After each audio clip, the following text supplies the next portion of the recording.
Welcome back to Rabid Noise on Rabid Radio. My guest on the program now is Daniel Presland from Ne Obliviscaris. What's happening, man? Yeah, not a lot. Just having a quiet beer at home and having a chat with you. Oh, awesome, man. That's the way to do it. And Wednesday night, have a few beers and crank some metal. So your amazing new album, Citadel, is due to be released on November 7. And, man, it's an epic album. And I think, it's going to be one of those albums that's come out just towards the end of the year, and it's just going to smash everything. It's such a strong album. So what was the concept behind the album? Zen's got an interesting writing, he's got an interesting writing ability in that a lot of his lyrical themes, I guess, are really seen to it yourself, and what you get out of it is what it is, which I really think it's pretty cool. Essentially, Citadel is basically used to represent the human form as a stronghold or castle, and basically everyone has, walls which they're there to protect and hide from who we are. And the album is essentially an exploration of that, anything from mental illness to a personal thing you need to get over, a goal or an obstacle, certain things like that. And the album certainly wasn't consciously meant to be in that way. It just kind of, that's the way it folded out with how the music started being written. And, Zen had the idea of making a concept album, and we all went for it. It's great, man. I really dig it how, all the songs, like, they seem to link. Like, you've got, the Painters of the Tempest Part 1, 2, and 3. And it's just amazing, man. Like, I've been really, really digging it since I've got it. So, as I said, I think it's going to do really well. So congratulations to you dudes for another kick-ass release. So, the writing, it sounds really complex. What's the process like putting songs like that together? Because it sounds like it'd be an absolute mission. Yeah, cheers for the kind words, by the way. It's really organic and primitive the way we write our music. It's essentially coming into the jam room, someone has an idea, whether it's a drum beat or a guitar riff, a vibe even, and we just work on that idea until everyone's really happy. It's one thing we're really big on is we make music that we're really stoked on. So we keep working on ideas until everyone's happy. Sometimes it works out, sometimes it doesn't. We just move on. But for the most part, we just keep working on the idea. We keep exploring the idea. We just feel where it perhaps needs to go next, and we just head for that direction. That's so full on, man. Thinking that you guys would just go in there and jam on that kind of stuff. You know what I mean? Because it sounds it sounds so complex that you guys would be sitting around with pen and paper and writing musical notes and all that kind of thing. But man, funnily enough, we used to have this whiteboard in the jam room, and we'd write down like, okay, let's do the Frosty Mountain riff 4 times, and then go into the Arctic riff, and then heading to the Troll Bridge riff and stuff like that. And that was one way we used to do it back in the day, but now it's kind of a bit more organic. Well, we'll even email a guitar riff around, like Benji might email a couple of ideas he's been working on, and they'll get me inspired, and I'll practice it in my own time, and then bring some ideas to that, and then other guys collaborate, and it just kind of pieces itself together. Do you do a lot of you're saying about emailing and stuff? And as a drummer, do you use programming drums when you're working on stuff at home, or? No, I've never been big on programming drums. I don't really know how to, and I'm pretty spoiled. I've got a pretty good Pro Tools rig at home, so I can nut down ideas actually onto tape and send it out to guys if need be. But I'm really big on just working on stuff in my own time and bringing it into the rehearsal room. Saves a bit of time.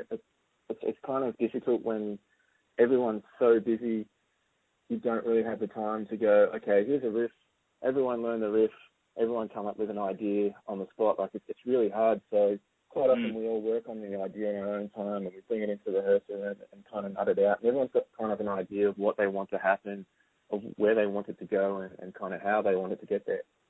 That's cool, man, because I find it interesting that, you guys work like that, considering so many bands now really, they do a lot of demos at home, but obviously they can't just smash it out on drums or scream in their, in their bedrooms, So that is cool to hear that, you're still, doing things the old school way as well. Yeah, it feels right for us. took to crowdfunding as well to support a world tour and just absolutely smashed it. It must have been an amazing feeling to have that much support. Oh man, it blows me away every time I'm at the post office and I'm sending something and it's going to, Rio de Janeiro or South Africa or Wellington, across the shore. It's absolutely crazy, beyond our hugest of expectations. I mean, our original target of 40,000 was really ambitious. We were really nervous about going for that much. The way it panned out has been just phenomenal. It's crazy how it's all.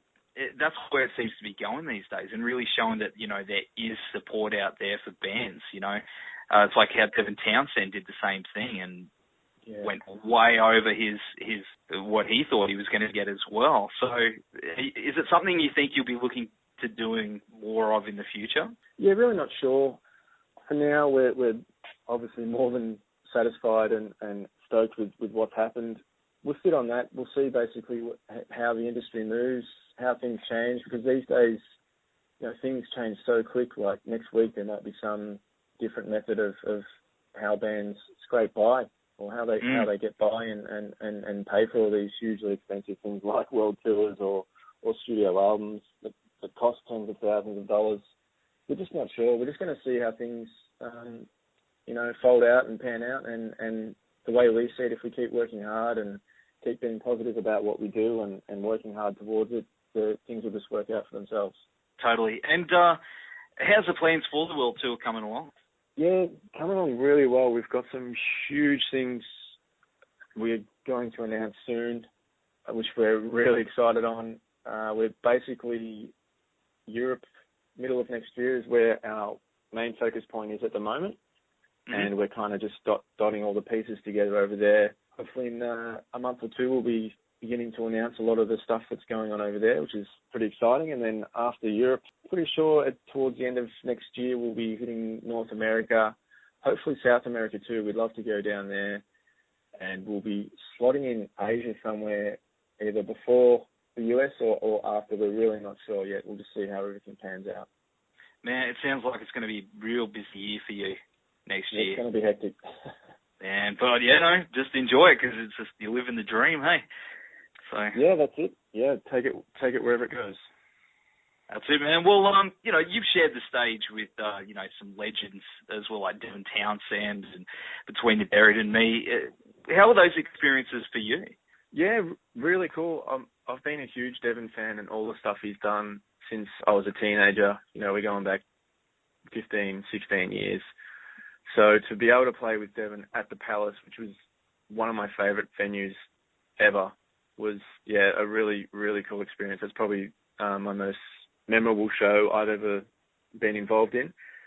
That was really cool, because I think Devin's one of the few artists that everyone in the band is a really big fan of. So we were absolutely blown away when we got the phone call to ask if we would like to play with Devin. And he's a great dude too.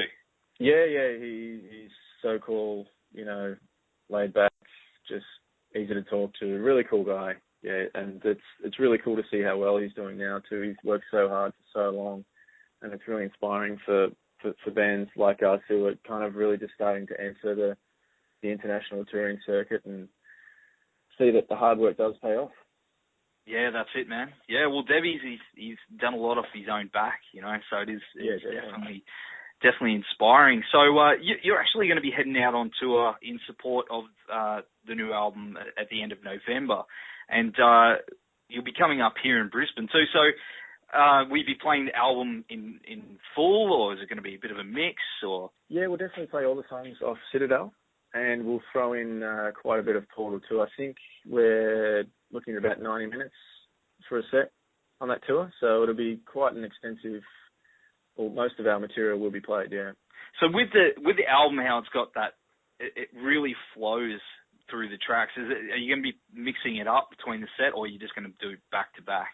Yeah, not too sure how we're going to pan it out yet. We're kind of still working out what songs work next to each other in the jam room, so we're kind of just nutting that out at the moment. I'm honestly not sure how it's going to pan out. Sounds like it's a pretty cool challenge, though. Yeah, for sure. Yeah, like how some songs may, slot in and work with others and lead them all together. It would be a really cool experience for you guys, being able to do that with your own music instead of, big rock ending and, the usual. yeah, totally. So you've also been included on next year's Soundwave Festival too, which is an amazing achievement for, Aussie bands to get on that. So, are you looking forward to that as well? Yeah, that's something we've been dreaming of one day to do, and to finally be able to do it. Extremely stoked. It's going to be quite an experience. It's actually, I've never been to Soundwave, so my first experience of Soundwave is actually playing the festival. So I'm quite spoiled, I'd say. Oh man, that's awesome. You're gonna have the best day. There's so many good bands playing. Hey. Yeah, I can't wait to check out quite a few of them actually. Really stoked on Mayhem. It'd be cool to see like Slipknot and Soundgarden and stuff. That'd be awesome. Actually, it makes me wonder. I was talking to someone the other day about Mayhem. If they're on the middle of the day, like if that would work for them in their show. Yeah, it's a pretty dark show, isn't it? I don't know. I've never seen them before. I've seen obviously seen footage, but it'd be interesting to see them when the sun's at its peak and it's quite bright. They'll just replace the corpse paint with with some, somewhat. Yeah, all the natural pasty skin tone. Oh man, it's going to be awesome. Well, we're going to go to the track Pyrrhic from Citadel now. Thanks for hanging with us tonight, man. And we'll see you in Brisbane on Saturday the 29th of November at the Bright Side. And, of course, Soundwave Festival. And all the best of luck with everything you're coming up, brother. Cheers, man. Thanks for giving us the time of day for a chat. And I'll catch you next time.